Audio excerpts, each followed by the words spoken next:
नमस्कार दोस्तों, आज हम एक भूगोल के महत्वपूर्ण क्वेश्चन देखने वाले हैं।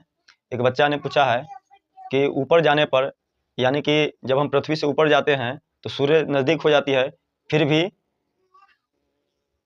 पहाड़ पर जो होता है, पर्वत पे बर्फ़ क्यों जम जाती है?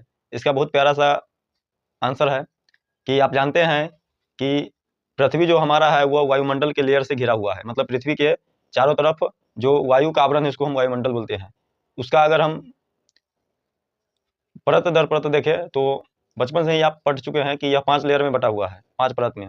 सबसे निचली लेयर जो है, जिसको हम क्षोभ मंडल बोलते हैं, क्षोभ मंडल में ही क्या होता है कि आप जैसे-जैसे ऊपर जाते हैं, करीब 165 मीटर ऊपर जाते हैं, तो 1 डिग्री टेम्परेचर क्या होता है, डाउन होता है, यानी घट जाता है। उसी तरह से अगर आप देखिए, करीब 1 किलोमीटर जाते हैं, तो साढ़े 6 से 7 डिग्री टेम्परेचर घट जाता है।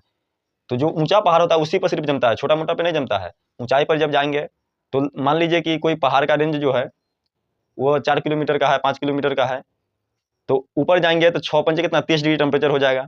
मान लीजिए कि सतह का तापमान जो है, अभी हमारे आस-पास का तापमान 30 डिग्री है, तो उसी तरह से जब हम 4 किलो या 5 किलोमीटर ऊपर वाला पहाड़ पे जाएँगे तो उसका टेम्परेचर क्या हो जाएगा, 0 डिग्री पर आ जाएगा। तो टेम्परेचर जैसे ही 0 डिग्री पर जाएगा, तो आप पढ़े ही हुए हैं कि टेम्परेचर डाउन होता है, तो पानी जो होता है वो क्या होता है, बर्फ़ में परिवर्तित हो जाता है। तो यही कारण है कि जब हम ऊँचे-ऊँचे पर्वत पे जाते हैं, तो बर्फ़ हमें देखने को मिलती है। क्यों? क्योंकि वहाँ जो है तापमान बहुत कमी होती है। इसके अलावा दाब भी एक बहुत बड़ा कारण है।